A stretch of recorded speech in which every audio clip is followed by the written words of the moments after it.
the Johnson Wax Program. The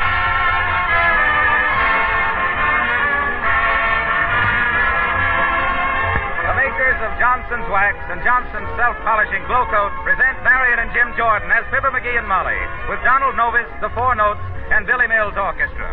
The show opens with Hallelujah.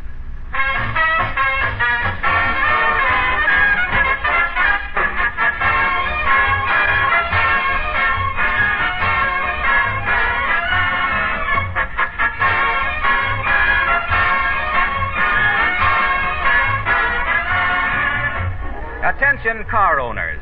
Another new labor-saving product is now offered to you by the makers of Johnson's Wax and Johnson's Self-Polishing Glow Coat. The name of this new product is Johnson's Car-New, C-A-R-N-U. It's a double-action cleaner and wax polish all in one. The job it does is little less than miraculous. Car-New saves you time and work. You simply can't compare its fast action with the old difficult methods of car polishing. If your car is now foggy, streaked, and dirty, Car-New will quickly take away all the ugly film. Give it a dazzling mirror-like polish that will amaze you. This new double-duty liquid polish goes on in a hurry, dries almost immediately to a white powder. Wipe off the powder with a clean cloth, and there stands your car with a dazzling wax polish, a car your family will be proud to ride in.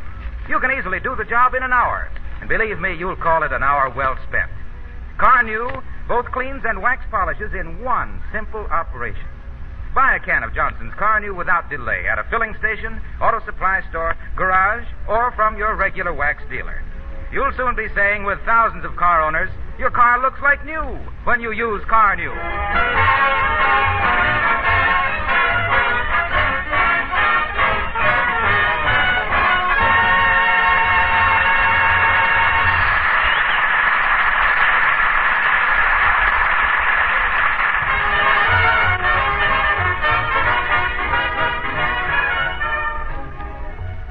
Fibber has run out of cigars and has persuaded Molly to walk downtown with him to replenish his supplies.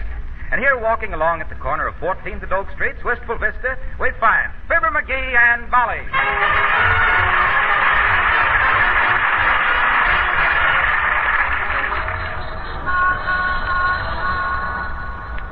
I still don't know why we didn't take the car, dearie.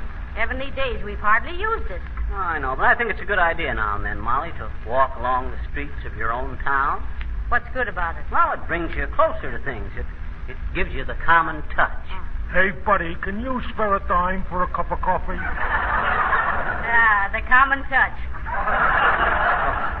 I'm kind of a little bit short of change, Bud, but here's a nickel. Okay, I'll get a dimmy-tassy. Thanks, Doc. McGee, I don't think he really wanted coffee. His nose was awful red. So's your Uncle Dennis's, and look at all the black coffee he has to drink. Say, I'll have you know, dearie, that me Uncle Dennis is a teetotaler. You got something there. All the tea that guy ever drunk wouldn't total half a pint. Well, I remember one night I looked out the window and seen him peeking into the mailbox down to the corner, and you know what he was saying? What was he saying? He was saying, Come on out and fight, Jim Farley.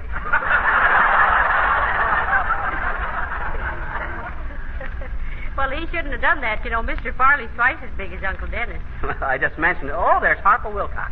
Hi, Harpo. Oh, where are you going in such a hurry, Mr. Wilcox? I'm going down to buy some fireworks.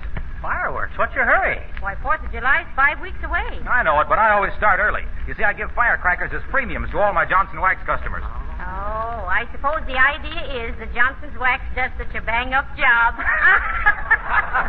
Yes, sir, but not only that. It emphasizes the fact that Johnson's Wax saves so much time and trouble for a housewife that every day is Independence Day. Oh. Well, I'll see you later, folks. I gotta hurry. Smart guy, Harpo. I hope our sponsors notice the boom in our summer business. Careful crossing the street here, Molly. Better let me take your arm before some truck driver takes your leg. Say, you just take care of yourself, dearie. Remember the time you got your heel caught in the car track? You held up traffic for 4 hours. It would have been longer than that if some genius hadn't suggested I take my shoe off. Hello there, Johnny. Hello, daughter. Want to buy some homemade peanut brittle? It's nutty, but nice.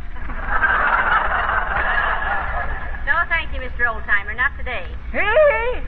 She says, no, we don't want any old-timer. Personally, I hate to lose dignity by arguing with a hunk of candy, but it never agrees with me.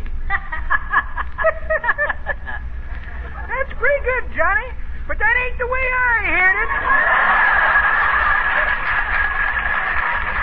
The way I heard it, one feller says to the other feller, see, says, I just read an article that says the human body is 65% water. Wonderful news, ain't it? Sure is, says t'other feller. Next time I want to play poker with the boys, I can sneak out through the hydrant. Well, sorry you don't want any peanut brittle, kids. Kind of like it myself. I'm a little deaf, and with this stuff I can always tell when I'm through eating. Well, so long, Johnny. Goodbye, daughter. Nice fresh peanut brittle. Monkey wrench with every box to tighten the nuts. Get your peanut...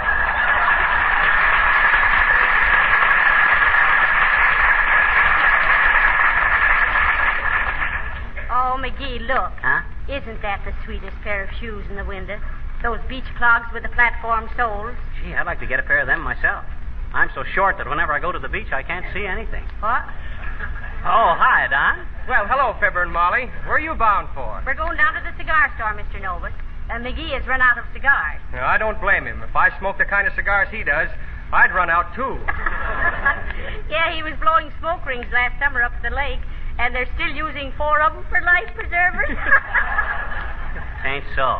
I understand he sold 3 of them to the fire department for horse collars. Now, listen here, you two. Just because if a guy can't, why don't you sing something, Novus? I'm going to. I'm going to sing I'm Building a Sailboat of Dreams. Oh, that's fine, Don. Folks, Donald Novus sings I'm building... Oh, wait a minute, McGee. Do you hear that? There's an extra out. Extra, broke knob stuff. Read all about it. Not blue man. Extra, paper.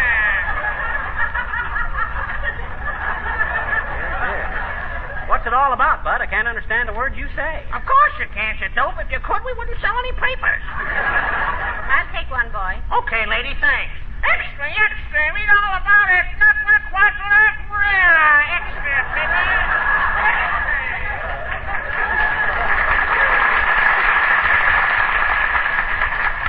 What's it say, Molly? Heavenly days. A big prison break. Prison break? 5 desperate criminals escaped from Wistful Vista Penitentiary. Oh. Citizens are warned to be on guard against convicts believed still lurking in this vicinity. You can't blame them much after being cooped up all those years. They just wanted to get out and take a little lurk around. You aren't nervous, are you, Molly? Well, I am a little nervous, Mr. Nervous. With all them convicts loose and all, I'm not sure I locked the back door. And I know I left my diamond ring on the dressing table. Uh-oh. Say, I better hurry home. Hurry back as soon as you get your cigars, dearie. Okay, Molly. She is kind of upset at that, Donna. I better get down to the cigar store. How do you want to go into this number? Cold or with a fancy build-up? Well, my agent told me that... Folks, Donald Novus sings I'm Building a Sailboat of Dreams. Shipyard Effects by Billy Mills. Take it, Don. That was Donald Novus singing I'm Building a Sailboat of Dreams. Don, you sung that so beautifully, I bet there ain't a dry dock in the house. Well, I better get them cigars and hurry home. Molly's probably kind of nervous on account of them escape. Whoops, I'm sorry, sis. I didn't see you coming. Well, look where you're going there, Skippy. Uh-oh. Can't a girl go roller skating without everybody bumping into her? Huh? One side there. Let me by. Okay, Grandpa. Ain't you a little old and brittle to be zipping around on them Bunyan Buicks? What? I don't know about that, Shorty. I got to keep in training for next winter. In training? Yeah, I'm a goalie on the hockey team. And golly, what a goalie. Let me by there. Whoopee!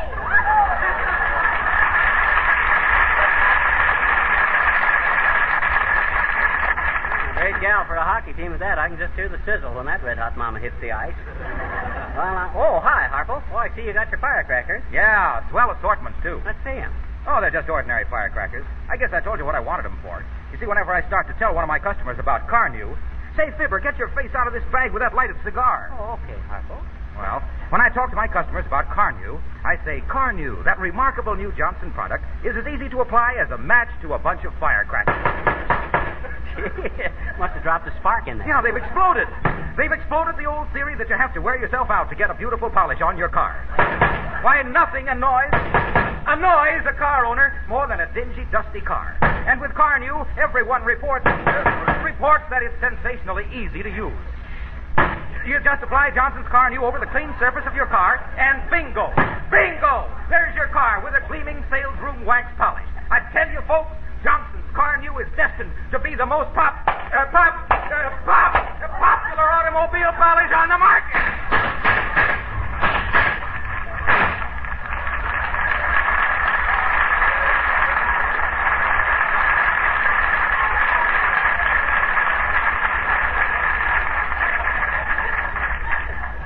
Excuse me, Fibber. I got to run back and get some more firecrackers.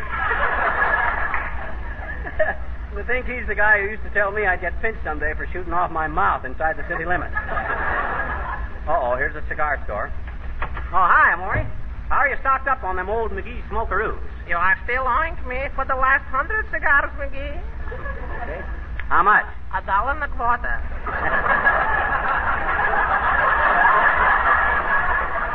$1.25, eh? Okay, here you are.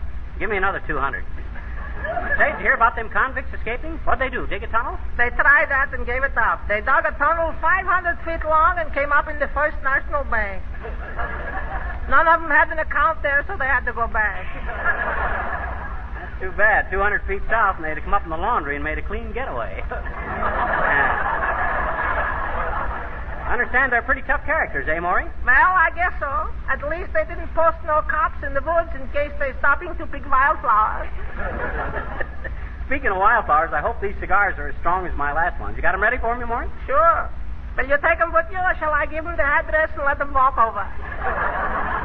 That's okay. Let them walk over. But you better wait till dark. All they got on is their wrappers. Oi. Now, so long, Maury. Might not be a bad idea at that to hurry home and keep an eye on things. I guess I better get... Oh, how do you do, Mr. McGee? Oh, hi, Uppy. Hey, what you doing in front of a cigar store? This ain't one of your hangouts, is it, Uppy? Mr. McGee, please. What a horrid insinuation. I was merely walking past on my way to the ladies' club. We're rehearsing for our annual play, and I am playing the title role. Oh, is that so? Yes. Well, what is it this year, Uppy? Dead End? No, Oh, I know. I'll bet you do the washcloth bit in Angels with Dirty Faces. Oh, not at all, Mr. McGee. No. We're presenting Snow White and the Six Dwarfs. 7 dwarfs, wasn't it, Uppy? Yes. But when Mrs. Bingham Boynton simply refused to play the part of Peppy, we can't understand it. Gladys has always been so willing before. Well, maybe she didn't think the part was fat enough for her. So you're going to be Snow White, are you, Uppy? What are you going to do for a glass coffin? Oh, that's very simple, really, Mr. McGee. Mr. Smith in the delicatessen is loaning us a glass showcase. Oh, I do hope I shall be able to go through with it until the prince rescues me. It simply reeks of ham, you know. Who, the prince? Oh, no, Mr. McGee. You know, the showcase. Oh. Well, I must be getting on now. Oh, it's quite warm, isn't it? Yeah, well, I'll say it is, Uppy. Hotter than a $2 pistol. I kind of worked up a sweat myself.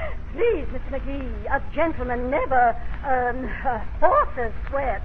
Men perspire, and women glow. And I simply must be glowing. Going.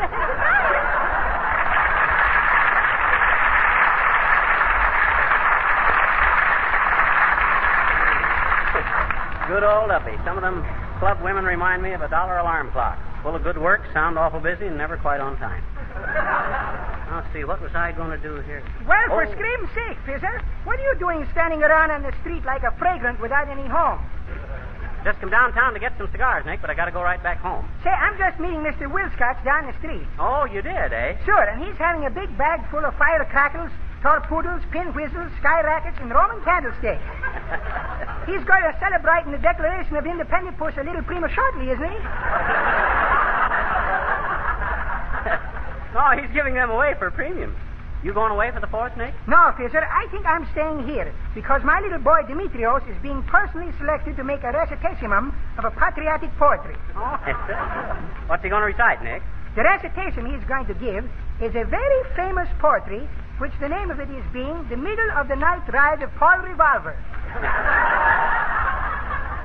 It is going something like this. Listen, my squeegees, and get a load of a man who is galloping down the road.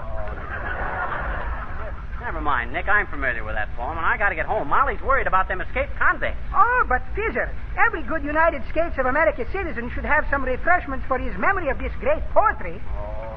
1 if by land, and 2 if by sea, and 3 if by railroad. It's okay with me. Hardly a man is now alive, and if he is, he's more than 75. Who remembers that famous day and year? Say, Fisher, would you like a glass of beer? No, thanks, Nick. I told you I had to hurry home because... 1 for the money, and 2 for the show. And Paul Revolver was ready to go when they hung up a signal in a steeple, and Paul was watching. He was pretty smart people.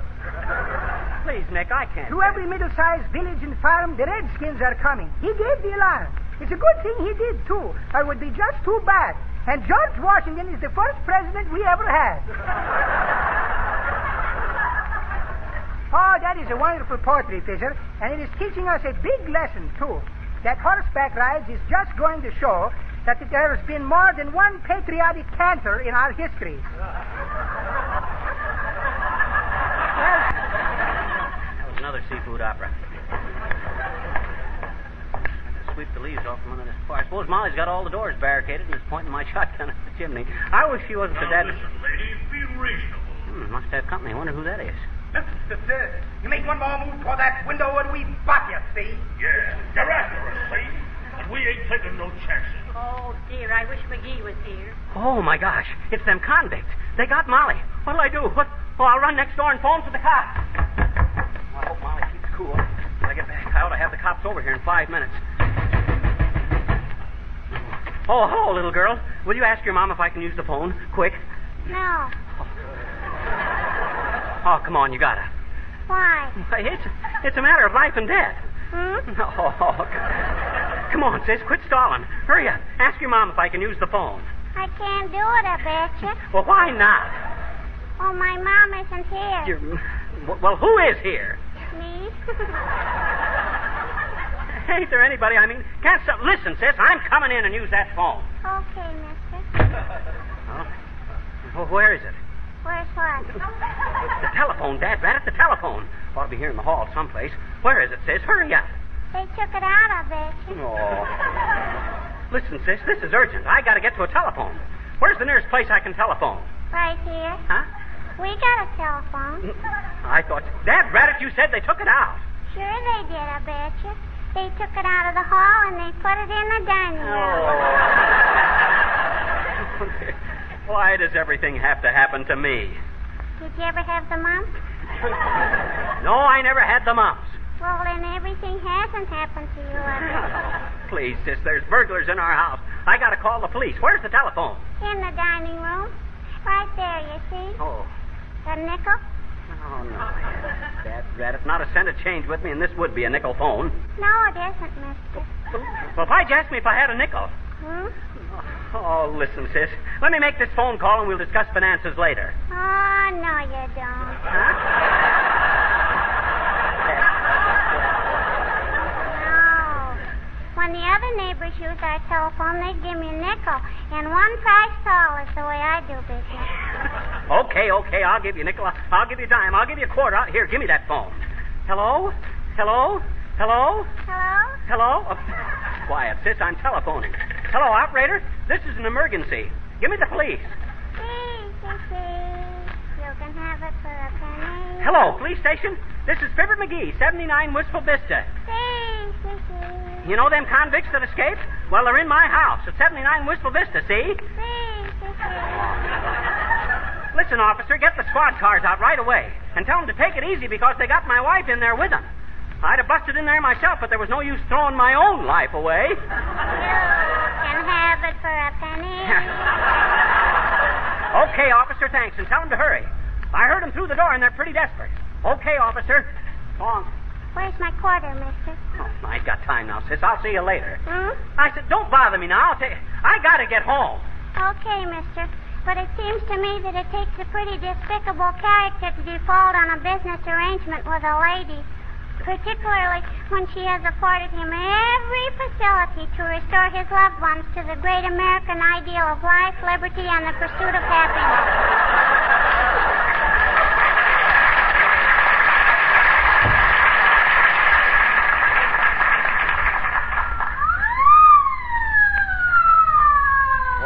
Got here quick.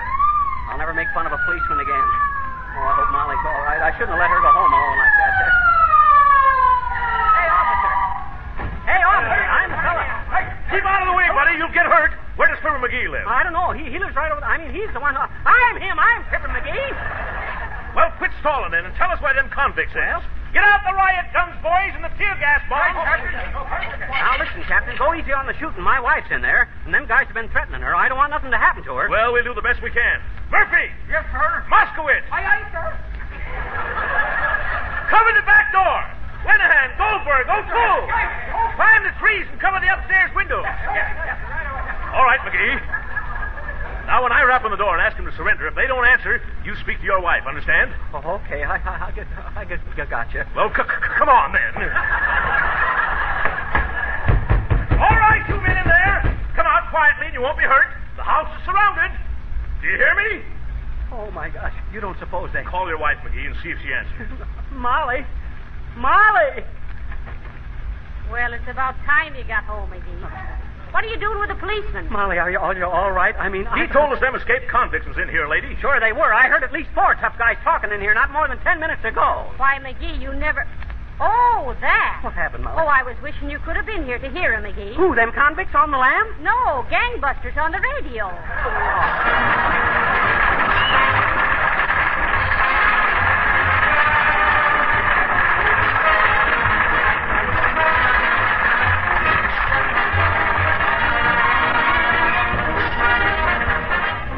Fibber and Molly will be back in just a moment. And now, your attention, please. These pleasant spring days were surely meant for enjoyment, and no sensible woman wants to stay in the house scrubbing floors when the warm sun is calling her out of doors. Let me remind you, then, that you can forget about scrubbing when your floors and linoleum are gleaming with Johnson's self-polishing Glow Coat. You'll be glad every day when you see your beautiful, lustrous floors and discover that dirt can't stick to the shining Glow Coat polish. And don't neglect your porch floor. Do you remember how the dirt collected on it last summer? Well, just put a little Glow Coat on that porch floor and see how much cleaner it will stay. You know, of course, that Glow Coat requires no rubbing or buffing. It never streaks or smears. It dries in 20 minutes to a glossy polish that seals the cracks against dirt and stains. But be sure you get the real thing. GLO-COAT. Johnson's self-polishing Glow Coat. The easy-to-use liquid polish that gives brighter luster, longer wear.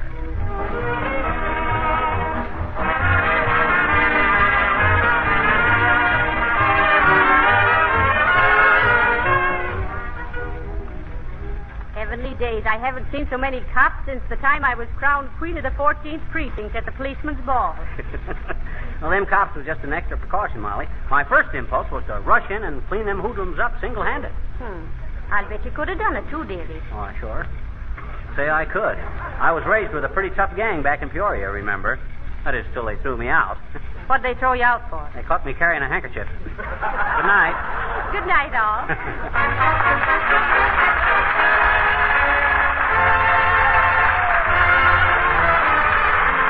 May we suggest that when you visit the New York World's Fair, you'll be sure to see the 15 beautiful model homes in the town of tomorrow.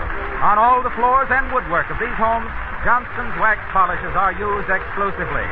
This is Harlow Wilcox, speaking for the makers of Johnson's Wax and Johnson's Self-Polishing Glow Coat at Racine, Wisconsin, inviting you all to be with us again next Tuesday night. Good night. This is the National Broadcasting Company.